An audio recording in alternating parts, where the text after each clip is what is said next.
Are you finally ready to snag a Michigan home without getting caught in a bidding war or overpaying by tens of thousands of dollars? Imagine this. You find a great house in Michigan that's been sitting on the market for a month, and instead of competing with 20 other buyers, you're the only one at the table. Sounds almost too good to be true, right? Well, it's 2025 and the real estate game in Michigan has changed a little bit in your favor. Sellers are getting a bit nervous, buyers have more power, and yes, some homeowners are even cutting prices and throwing in extras to close the deal.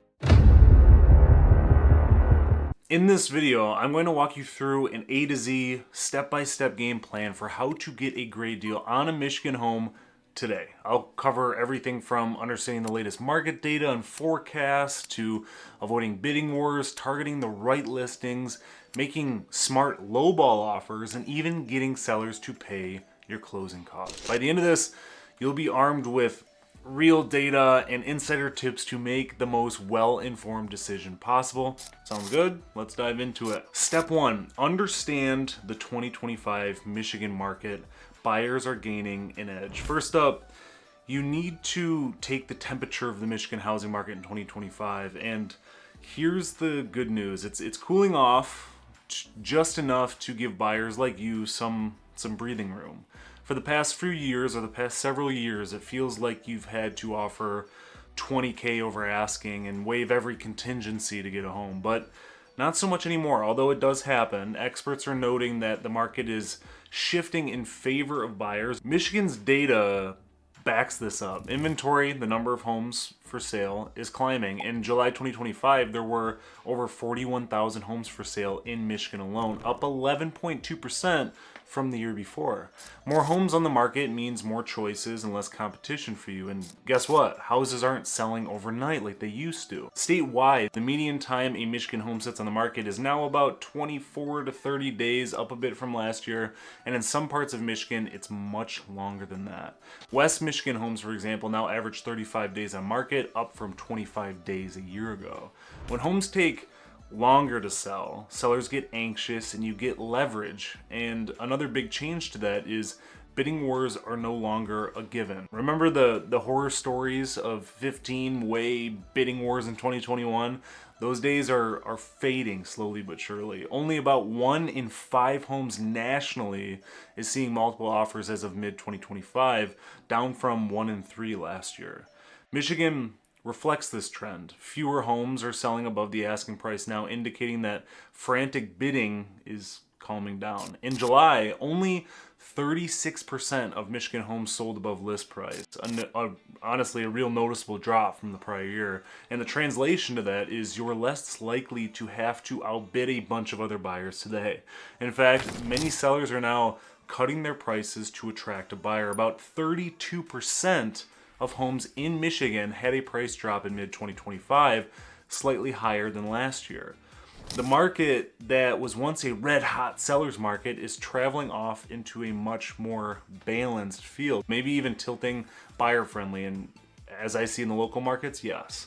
As one real estate source put it, Michigan's market currently sits in a delicate balance, leaning slightly towards buyers, with rising inventory and more frequent price reductions shifting things in your favor. But what about the home prices themselves? That's the biggest concern. They're not crashing. Sorry for those waiting for a 50% off sale, but they're not skyrocketing anymore either. Michigan's median sale price is up about 5% from last year, which is a modest rise from today's standards. Nothing like the double-digit jumps we saw in the frenzy days. So prices are steady to slightly rising, but with more homes to choose from and sellers no longer holding all the cards, you've got room to negotiate an actual deal. And here's the crucial factor behind this shift. Higher mortgage rates. The average 30-year mortgage rate is hovering around 6.3%.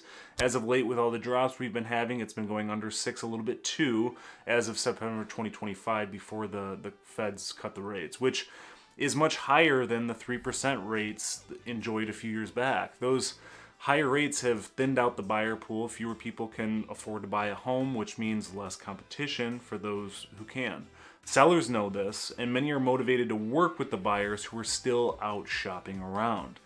So To summarize that, the 2025 Michigan housing market scene is kinder to buyers than it's been in so many years. You have more options, you have more time, and more bargaining power too. Step one is simply recognizing this new reality of things. It's the perfect setup for you to get a good deal as long as you can capitalize on it. Now that you know the playing field, I want to move to getting your ducks in a row so you can strike when the opportunity knocks.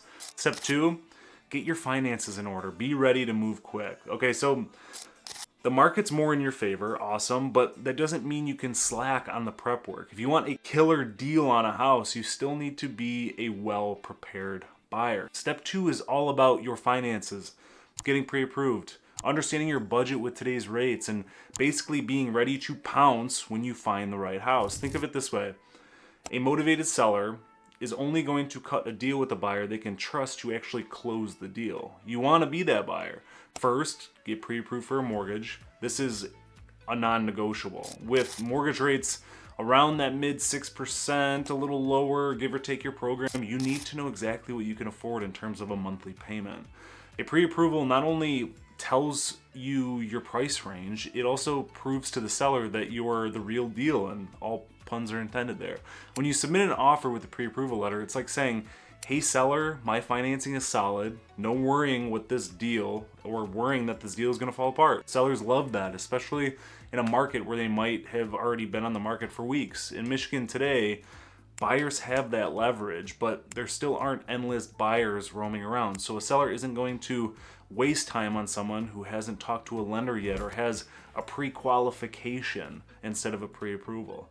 Next, mind your cash. Even if you're making a lower offer, you're likely, you need money for a down payment and closing costs. One trick to get a good deal is to have a decent down payment already, unless you qualify for all these different incentives and programs, but we can talk about that too, and I could put a link to some down payment assistance in the description below, because that stuff strengthens your offer. However, you might not need to put as much down in the past to win that deal, since competition is lower. Still, having say 5 to 20% down, depending on your loan, saved up is very important. Also, check your credit score and avoid taking on new debts, as these affect your loan terms. Remember, at today's rate, every bit of interest saving helps a ton. Speaking of rates, keep an eye on them, but don't try to time them too much like you're just some Wall Street stockbroker. Rates have been volatile, but they were over 7% in early 2025 and recently dipped into the mid sixes and even below that. If rates drop further while you're home shopping, great, it improves your budget. But if they go up, your buying power falls. The key is get pre-approved now so you know your max budget at current rates, and then stay in touch with your lender. And if things make big hops, big jumps, big drops, then you're in touch with them and you can make the changes when necessary. Refresh that pre-approval, etc. The last thing you want is to negotiate an awesome price on a house and then realize you can't afford the payment because the rates jumped up. And if rates do fall after you buy, you can always refinance later, but no matter how many sources say that, do not just bank on that whole thing is marry the house, date the rate, because I've said in many videos that that is not something that you want to do. You have to afford it at the now rate, not what they promise it to be in the future. So focus on finding the right home at the right price rather than waiting forever for the perfect rate. As one expert noted, trying to perfectly predict rates and prices it's notoriously hard. So it's usually better to buy when you can afford to than refinance if opportunities arise. In summary of that, be financially primed. Sellers will take your lower offer or concession requests more seriously if you're strong and a qualified buyer. Have your pre-approval, down payment, and closing funds ready to roll. This way, when you do find that Michigan home that fits your criteria, you can pull the trigger confidently. A great deal might pop up and get snatched quickly, even in a cooler market. Nice homes always sell. That's the name of the game. So you want to be the early bird who's ready with an offer in hand. Preparation isn't flashy, but it's a crucial part of scoring a bargain in the market today. Now, with your financing set, let's talk about what kind of homes you should be looking for to maximize the chances of a steal. Step 3, target stale listings, homes that sit equal your opportunity. Now we get to the fun part, house hunting with a strategic twist. In this market, Not all homes for sale are equal when it comes to getting a good deal. Some listings will still get snatched up in a week, usually because they're priced low or in hot areas, while others linger on the market unloved and unoffered on. Those lingering or stale listings are your new best friends. Step 3 is all about targeting homes that have been on the market long enough that the seller is starting to sweat a little bit or a lot of it. Remember, time on the market is a huge ally for a buyer. The longer a house sits, the more likely the seller will entertain a lower offer or sweeten the deal. Because we don't know, are they shaking in their shoes right now? Do they need to sell, or is it something that they're just putting their feelers out for? So how do you find these opportunities? Start by looking at homes that have been listed for 30, 60, even 90 plus days. And the online listings, you can often filter by days on market or just keep an eye on the listing date. A home that's been up for a month or more in Michigan's current market clearly hasn't sold in the first or second wave of buyers, which means two things. One, it might be overpriced. Two, it might not show well or have an obvious issue deterring buyers, or maybe it just slipped through the cracks. Who knows? In any case, there's room to negotiate. Sellers know that the longer it sits, the more stale the listing becomes, and the more buyers wonder, what's wrong with it? That's when price cuts often happen, and about 1/3 of Michigan home listings have been seeing price reductions, and many of those are the ones that started too high. If you can swoop in at the right moment, perhaps after 1 or 2 price drops, you might catch a very motivated seller. They might be thinking, let's just get this over with, and that is exactly what you can capitalize on. Also, keep an eye out for listings that say things like price improved or seller motivated in the description. It's a huge hint, right? If a seller is advertising that they're motivated or that they cut the price, they're basically waving the white flag that says, bring me an offer, please. Anything you got, throw it at me. Another clue, houses that fell out of contract and came back on the market. Maybe a previous deal fell through. Could be financing, or could be the buyer got cold feet. Those sellers are often extra eager the second time around and want to make sure, just like the previous step, that you are financially ready to go through this. They thought it was sold once and now they're back to square one again. So that's where all these steps are coming in together to be extremely crucial. Here's where your real estate agent can be a big help, or you can do your own detective work too, whatever kind of person you are when you're searching for a home. Ask for a list of homes in your target area that have been on the market for over 30 days, or homes that have been recently price reduced. There's a good chance you'll find plenty because inventory is up and homes are indeed lingering longer on average. For instance, in West Michigan, active listings in Q2 were up about 16% the year before, and homes were sitting an average of 35 days instead of the 25, like I said. More homes plus longer wait equals buyers can take their pick. Statewide, with inventory up over 11% year over year, you'll notice more for sale signs that don't come down as quickly as they used to. These are the ones you want to really zero in on for sure. One more tip, look at the season. As we head into fall and winter, whatever the current season is when you're watching this, competition tends to decrease. Many buyers pack it in after the summer. The best months for deals in Michigan are typically October through February when buyer demand is lower. A house that didn't sell in the summer might be really ripe for a good deal in late fall. Sellers who listed in, say, July or August expecting a summer sale, or looking at the calendar and thinking, oh no, the holidays are coming and we still haven't sold this place, often those sellers will cut prices or consider low offers just to not carry the home into the next year. According to real estate data, winter in Michigan often brings 5 to 10% lower prices compared to spring and summer, precisely because sellers become more motivated in the slower season. So lean into the inventory that's been sitting, and especially those hitting the market in off-peak seasons. These homes are your best shot at a bargain.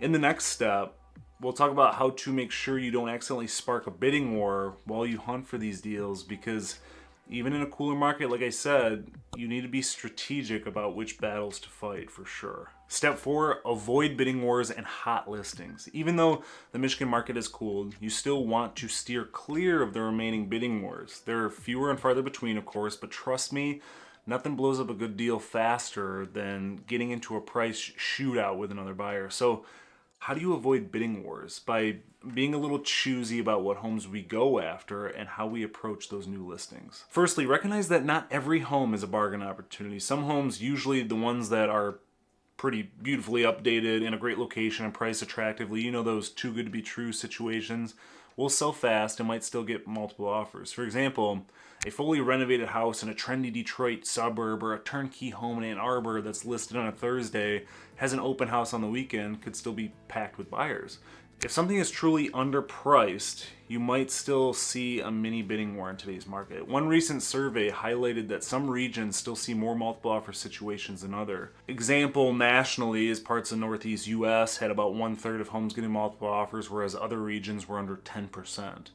Michigan tends to be somewhere in the middle, but within Michigan are micro markets. For instance, certain suburbs or college towns could have more competition, while rural or less popular areas have almost nothing, and the homes are sitting for hundreds of days. So, a key tip to ask your agent which areas or price points are still competitive and which ones are calmer. If a certain city or neighborhood is still seeing homes go in a week with bidding wars, you might shift your research to a nearby area where homes are sitting a little bit longer. Remember, you're hunting for deals, not the drama, not the bidding war situations. Secondly, even if you're set on a particular area, consider homes that aren't perfect. The insta-worthy, move-in ready houses attract most buyers because everybody wants to move in and not do anything. But a house with, say, an outdated kitchen or ugly shag carpet or simply cluttered with the seller's eccentric decor might not excite the masses, which is perfect for you. You can often get these less than perfect homes for less and then spend a little on improvements and still come out ahead. The goal is to find a place with good bones that others passed over because it needs a little TLC. No bidding war, no big competition, just you and maybe one other buyer, if any, making a reasonable offer. Pro tip, bring a little vision to your home search. If you can see past cosmetic issues, you open up a world of bargain possibilities. As long as the major stuff, roof, foundation, etc. is solid, which you'll verify in the inspection, a shag carpet from 1975 or teal bathroom tiles could be your ticket to a lower price. Most buyers are extremely swayed by the appearances of these things. Also, don't be afraid to be patient on a house that's overpriced. If a new listing comes out at a laughably high price, which we've all seen it, don't bother throwing a high offer at it. Let it sit. Let the seller stew for a few weeks or a month, or even just come in and throw in a lowball offer right away. Nobody bites, and in this market, an overly high price will get crickets. That home might become next month's great deal after a price cut or two. I've seen this happen. A house listed at $350, when in reality it should be $320. Nobody bites. A month later, then they drop it to $330. Still no bites. And then suddenly you swoop in with an offer of $315, which they may very well take. Had you tried to offer $315 in week one, they'd probably turn it down because it was just listed, but again, it really just depends on their circumstances. Timing does matter, which ties into avoiding bidding wars because oftentimes is what eliminates the competition. The buyers who desperately wanted that house at first have moved on, and now you face zero competition. One more thing, the psychology of sellers in 2025. Many sellers remember the crazy market of 2020 to 2022, and some still expect that frenzy. It might take a few weeks of a reality check, no offers, price drop, few showings for them to accept that it's not a seller's market anymore. And by avoiding the hyper new hot listings and focusing on the ones that have had the reality check, you'll be dealing with sellers who are mentally ready to negotiate. They've realized they aren't getting 10 offers and may even feel lucky to get one solid offer. That's who you want to be dealing with. So skip the feeding frenzies, let someone else overpay for the hot house. You're on a mission to find some value. In summary of that, pick your battles, spend your money on homes and situations where you have the upper hand, where you aren't up against 5 other bidders. Michigan's market in 2025 has plenty of these opportunities if you know where to look, as we covered in step 3. By avoiding the last pockets of bidding wars, you set yourself up to make a calm, calculated offer that has a high chance of acceptance. And speaking of offers, in the next step, we'll get into how to write an offer that gets you a great price without alienating the seller, essentially how to lowball strategically. Let's get into the art of the deal, the good kind. Step 5, craft a smart lowball offer. Be bold, but not ridiculous. All right, you found a house that's been sitting on the market. Maybe it's on day 57 with one price drop in a nice neighborhood. You've done your homework and you're pretty sure it's overpriced compared to recent sales. This is your moment to make a move. Step 5, I'm going to talk about how to make a low offer the right way. By lowball, I don't mean an offer so absurdly low it insults the seller. I mean, it might anyway. I mean an offer that's meaningfully below asking price, but still based on data and actual logic. That goal is to save you money while giving the seller a reason to say yes, or at least to counter instead of outright rejecting it and saying no. First, arm yourself with the data. Look at comparable sales. Your agent can help you. I can help you by pulling comparables. If similar homes in the area have sold for $280K and this home is listed at $300K, that's a strong argument that a lower price is justified. Also, consider how long the property's been listed and whether they've cut the price already. If it started at $320 and is now $300K after 2 reductions, maybe the seller's soft spot is around $285K. A great tip is to check the sale to list price ratio in your area. Michigan's average sale to list was about 99% in mid 2025, meaning on average sellers are getting just under asking price. But that's an average. Plenty of homes still sell for a lot less, especially ones that have been on the market a lot longer. Knowing that sellers are no longer getting 105% of asking like they did in the crazy times, you can feel more confident coming in under. In fact, nearly 50% of sellers have been settling for less or offering incentives in recent months, so a lower offer won't be a shocking thing in this climate. When you write that offer, be respectful and strategic. If you go way too low, like 30% under asking with no rationale to it, some sellers might shut down and not even counter to you. Instead, pick a number that's fair but favorable to you. Often 5 to 10% below asking is a reasonable range for a first offer in a balanced market. Maybe more if the house needs work or is clearly overpriced. For example, on that $300K listing, offering $270, $285 might be in the ballpark starting point depending on the situation. If the house truly should be $280K, an offer of $270K gives room to maybe meet around $280K or $275K. You might be thinking, can I really do that? Won't the seller be mad? They might huff and puff a little if they were hoping for full price, but remember, if they haven't got any offers, they'll be seriously considering anything reasonable. And you can always justify your offer in a cover letter or through your agent by saying, we based this offer on recent comparable sales and the updates needed to the home. Basically, show them you're not pulling a random low number out of thin air. You have this reason to it and you're giving them the data to prove it. Another technique is to ask your agent or me to feel out the listing agent. Sometimes they'll hint at what the seller might accept. For instance, the agent might drop, yeah, I think we got something in the 280s, we could probably make it work. Well, bingo, that intel is gold. It guides your offer target. Also find out if the seller has any urgent motivations. Maybe they're relocating for a job or they're already moved and they're not even living there. If the house is vacant and collecting dust, trust me, they want it sold yesterday. It's worth noting that current mentality shift, the frenzied market of a couple years ago, buyers were afraid to offer under asking. Now, with homes selling at around 99% of the list on average, like I said, offering below is perfectly normal. You're not going to offend someone by coming in a little bit low when half the houses out there aren't getting asking price anyway. In fact, a national stat from earlier this year showed about 50% of homes were selling for under asking price. The times, they are changing. Sellers are increasingly aware that an initial offer might come in under, and the savvy ones price expecting that. So don't be shy. This is your hard-earned money right now that we're talking about. If this house is listed at $300K and you think $280K is fair, go for it. The worst thing that happens, they say no or counter at, say, $290. Then you negotiate. Maybe you meet at $285 or $288. That's still a win from paying the $300K list price. One tip, when you go in low, try to keep your offer terms clean in other ways. Have that pre-approval ready, as we talked about.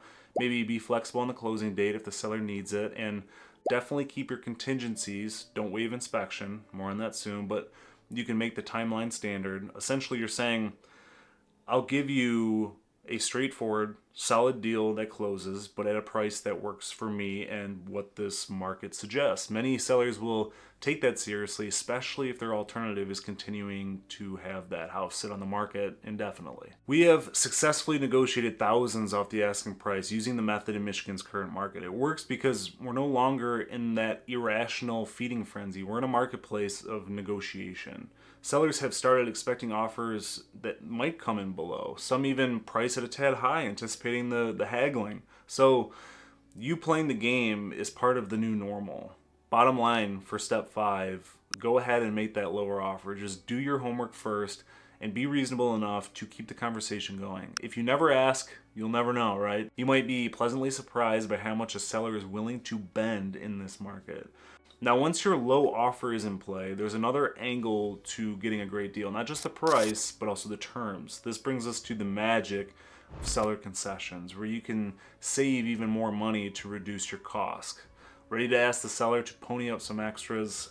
We're getting into it right now. Step 6, negotiating seller concessions. Get them to sweeten the deal. Price is just one way to get a good deal. Another way is getting the seller to pay for things that you would normally pay for. These are called seller concessions. And in 2025, they've made a big old comeback. In simple terms, a concession is when the seller says, all right, I'll chip in to make this deal happen. It could be covering your closing costs, prepaying more for taxes or HOA fees, throwing in a home warranty, or even buying down your mortgage rate. And guess what? Nearly half of sellers nationally have been offering concessions to buyers recently. Around 44% of home sales in early 2025 had some form of seller concession. That's almost double the rate from the peak madness days. In other words, sellers are more flexible than you might think right now, and many expect to give a little to get their home sold.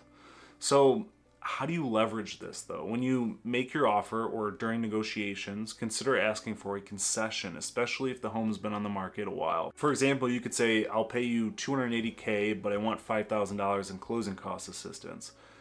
Effectively netting the seller $275 if they agree. Often this is easier for a seller to swallow than just dropping the price by $5K, because psychologically they feel like, well, we sold for $280K even though they gave some back. Another hot concession these days is a mortgage rate buy down. You ask the seller to pay, say, a few $1,000s to buy down your interest rate for the first couple of years or permanently.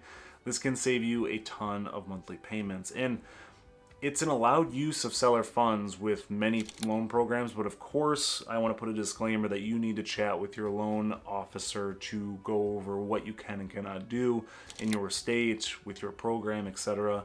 Sellers are doing this because they know rates are high and buyers need the help. I saw an agent noted about the shifting market. Sellers are offering money for rate buydowns or covering HOA fees, things that were unheard of during the frenzy, just to get deals done. You can also negotiate repairs or improvements as concessions as well. Let's say your inspection, we'll talk more about inspections next, finds that the home needs a new water heater or the deck has some issues, it's all rotted out. Instead of walking away, you can ask the seller, fix it before closing, or give me a credit, money off at closing to cover it.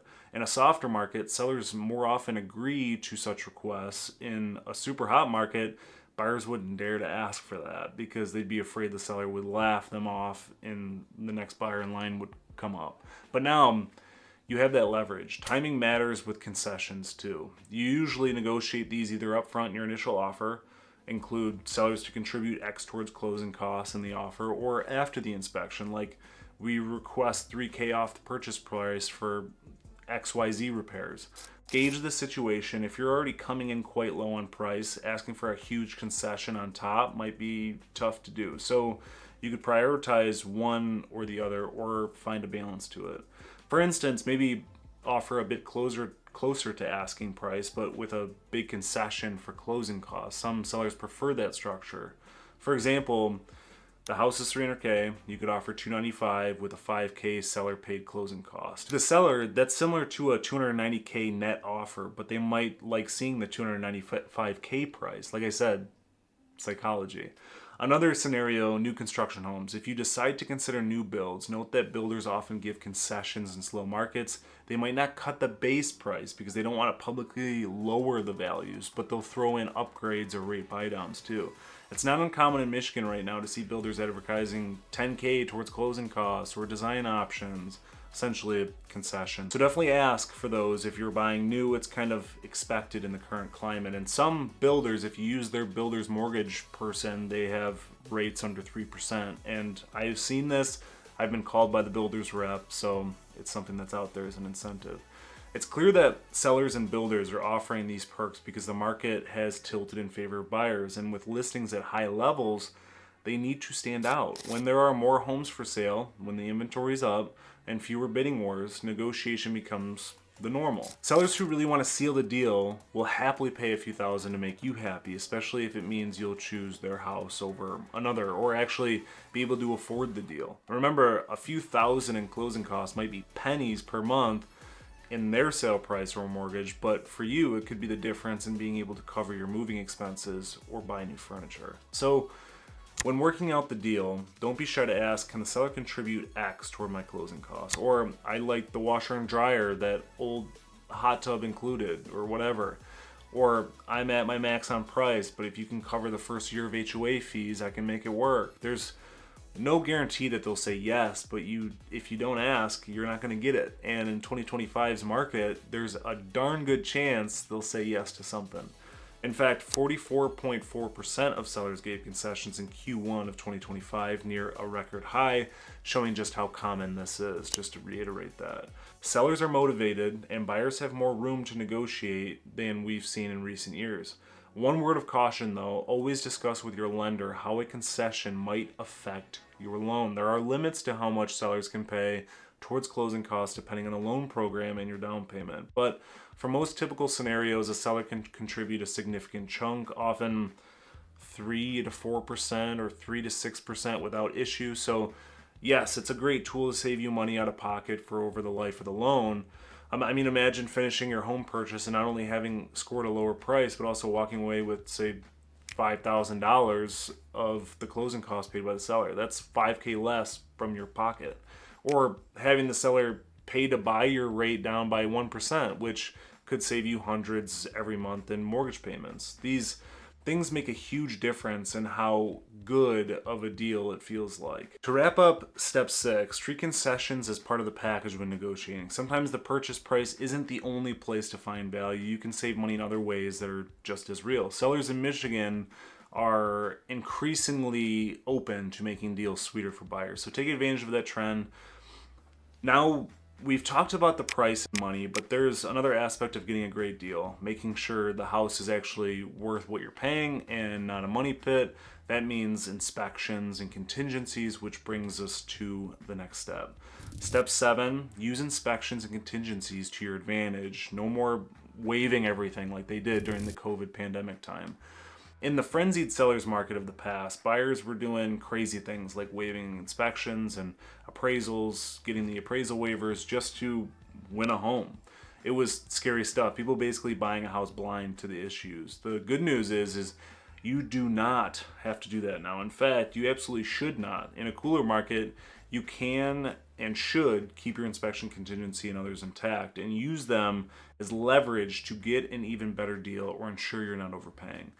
Here's how step 7 helps you. When you make an offer with an inspection contingency, you're reserving the right to inspect the home and then negotiate if problems are found. Virtually every house, even brand new ones, will have something come up in the inspection. Maybe the roof has a few shingles missing, the furnace is older, there's a minor plumbing leak, etc. In today's Michigan market, you can realistically ask the sellers to address some of these issues, especially if they are safety concerns. That could mean making a repair before closing, or more commonly, giving you a credit or price reduction to cover it. This is yet another form of getting a deal. For example, you agreed on $280K, but the inspection finds the water heater is on its last legs and the deck has some rotted boards. You go back to the seller and say, look, this is going to cost about $4,000 to fix. I'd like you to either fix it or credit me $4,000. In a balanced market, it's not unreasonable for the seller to say, all right, we'll give you a $4K credit, effectively lowering your cost. In a hot market of yesteryear, the seller would have said, take a hike and found another buyer. But remember, Buyers today have more power and flexibility than they've had in a very long time. Sellers know it's wiser to work with the buyer they have rather than risk losing you and starting over from scratch. Always get a home inspection with a very qualified inspector, whether it's from the agent's recommendations or doing your own due diligence to find an inspector. This is your chance to uncover any hidden issues, and keep your appraisal contingency if you have one, or finance with the finance deals. If the appraisal comes in lower than your offer price, you have grounds to renegotiate the price down or walk away if the seller won't budge. This protects you from overpaying. In Michigan recently, as prices have stabilized, appraisals generally come in at value, but if you negotiated a really aggressive price, the appraisal should support that, and if it doesn't, you have an out or another bargaining chip. Think of contingencies as safety nets that also double as negotiation tools. A savvy buyer in today's market uses these to either ensure the house is solid or to extract a bit more value. For instance, if your inspection finds a bunch of small issues, even if they're not deal breakers, you might request a general credit like $2,000 off for repair items. Many sellers will agree just to keep the deal moving forward. After all, if the home goes back on the market, they have to disclose those inspection findings to future buyers, which could scare others off or lead to even lower prices later. So they're motivated to work it out with you right now instead of trying to figure it out later. And please, do not waive the inspection just because you're getting a good price. A good deal can turn into a bad deal real fast if, say, you discover a foundation crack after closing that costs $20K to fix it. In the current environment, you almost never need to waive inspections to have your offer accepted. Sellers are not getting 10 offers in most cases, so they will expect a normal offer with contingencies. In fact, the dynamic has flipped. A couple years ago, buyers were waiving everything. Now buyers are keeping those protections, and sellers are the ones making the concessions. As a blog said that I was reading back then, sellers rarely compromised and buyers often waived inspection, and now things are just different. And use that to your advantage today. Another contingency to use smartly is a home sale contingency if you have a house to sell. In the hot market, forget it. No seller would accept that. But in 2025, depending on the situation, I want to put that disclaimer out there, some might. If you need to sell your current home to buy the next, you might successfully negotiate that contingency with a seller who's been on the market for a while. It's case by case, but it's more possible now than it was when sellers had the leverage. By diligently inspecting and not waiving protections, you're either ensuring the house is a sound investment at the price you're paying, or you're carving out a bit more value via repairs and credits. Either way, you win. You're not going to be stuck with a lemon of a house or surprise expenses if you can help it. And if a seller won't work with you on a significant issue, you have the right to walk away. And you only wasted the cost of an inspection, which is a few $100, which better than overpaying thousands for a house that you immediately regret. So step 7 is really about buying smart. Getting a good deal isn't just about the dollar amount, it's about the condition and the future cost too. You want a solid home for a fair price in this market. You have the ability to ensure that's what you get by negotiating repairs and not waiving those so important contingencies that protect you. All right, so we're getting closer to that finish line. The last step is a bit more big picture, thinking about timing and the market outlook so you can confidently decide when and how to act. And we'll wrap up with that perspective. Step 8, time your purchase and think long term. Patience pays, but don't wait forever. You've made it this far, but you're armed with tactics to snag a deal right now. For the final step, I want to zoom out a bit and talk about timing, both seasonal timing and the bigger picture market trends. A great deal comes not just from how you buy, but when you buy too. And equally important, thinking long term about your investment so you feel good about it years down the line. Seasonal timing in Michigan, we touched on this earlier. Fall and winter can be a premium deal season in Michigan. Fewer buyers are out braving the cold and snow to home shop, and many sellers listing in the winter are doing so because they need to sell. Relocation, financial reasons, family, wherever, etc. Not just testing the market. Historically, Michigan winters are a buyer's market. January often sees the lowest home prices of the year. If you can time your home purchase for the late fall or winter, you might find sellers more willing to do price cuts or accept lower offers. One real estate source pointed out that Michigan's off-peak, roughly November to February, often has 5 to 10% lower than the spring, and that's huge. Of course, the trade-off here is that there's usually fewer homes listed in the winter, limited inventory, so you have to work with what's available, but you don't want to compromise too much. But those available could be hidden gems too. So if maximizing your deal is the goal and you're flexible, consider home shopping in the off season. Plus, pro tip, if you see a house that's been listed since, say, September and now it's December, that seller is probably dying to get it sold before year end, and you might have a lot of leverage there. Now, don't wait forever hoping prices will plummet. All the data we've seen suggests a gradual, not drastic trend upward in prices. Experts aren't forecasting a crash in Michigan. In fact, they generally predict prices will keep rising slowly into 2025 and 2026. Think a few percent a year. One Michigan housing report flat out said a crash is unlikely. Home prices are above pre-COVID levels and the market's more balanced, but not collapsing. If you sit out waiting for some huge drop that may never come, you could miss the window of opportunity where prices are reasonable and inventory is plentiful. Right now, we have the highest supply of homes in about 5 years in many places, which is giving buyers negotiating power. If the economy shifts or rates drop a lot, demand could surge again and tilt things back to the sellers, and then the deal hunting gets harder or nearly impossible. In short, the time you have now is kind of special. It's a golden window per se where conditions favor buyers. Use it. That said, always make sure the time is right for you personally. Don't rush to buy just because the market, if you're not ready or if the house isn't there yet. One advantage of a balanced market is you can take a bit of time to find a house that checks most of your boxes. You're not forced to make snap decisions in 8 hours like back in 2021, if that. Focus on your needs and financial situation rather than obsessing over predicting the absolute bottom of the market. If you find a home you love and you negotiate a deal on it, that's a win, whether or not prices tick 1% up or down the next quarter. Now let's talk long term. Real estate is generally a long game. If you plan to own the home for 5+ years, you're likely to come out ahead because home values tend to rise over time despite occasional dips. To give you some perspective and peace of mind, historically, home prices usually increase over any 5-year period, even if it is a short-term dip in between. In other words, a well-bought home today in Michigan is likely to appreciate in value by the time you're ready to move in the future. Why do I bring this up? Because I know some buyers in 2025 are a bit hesitant. What if I buy and home prices drop next year? It's a fair question. Prices might wiggle a little due to interest rates or economic stuff or articles or politics, but if you got a great deal going in below market value or with lots of concessions, you already have a cushion. And if you hold the house for long term, any small dip likely gets erased by later gains.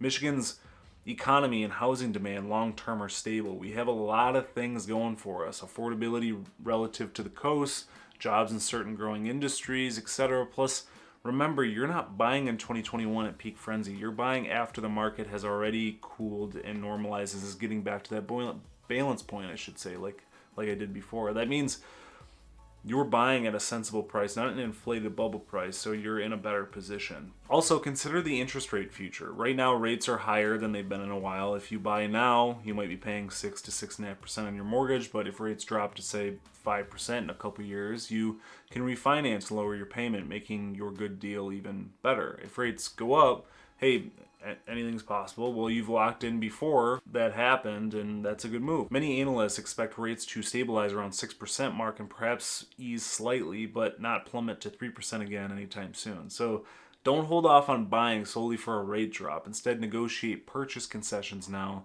Maybe have the seller pay a point to ease your rate and plan to refi later if the opportunity arises. But again, I want to make sure that I reiterate that you can afford the house at what the rate is now, not what it's projected to be at later. To wrap this step up, patience and planning pay off, but over planning or waiting indefinitely can backfire. Use seasonal and market timing for your advantage. Yes to winter hunting if you can. Keep a long-term perspective. Think about where this home in your life will be in 5+ years. Real estate isn't a quick flip ATM for most of us. It's a place to live that hopefully grows in value while you live there. If you buy smart, which you will, using the steps I talked about, you can feel confident that you made a sound investment in addition to getting a home you actually love. All right, so I've covered a lot of ground, from understanding market data and trends to preparing financially, scouting the right listings, negotiating price at concessions, and using contingencies, all while talking about the timing and future-proofing your decision. That's A to Z, folks. Now, let's bring it home, all puns intended here, and conclude this with a little bow on top. You're now set with this full game plan for how to get a great deal on a Michigan home in today's market. The housing landscape has shifted in your favor, and with these tips, you can really capitalize on it. Just imagine yourself at the closing table, knowing you nailed it, you avoided the bidding wars, negotiated a sweet price, maybe even under appraised value, got the seller to throw in some extras, and you're walking away with equity and confidence that you made a savvy move.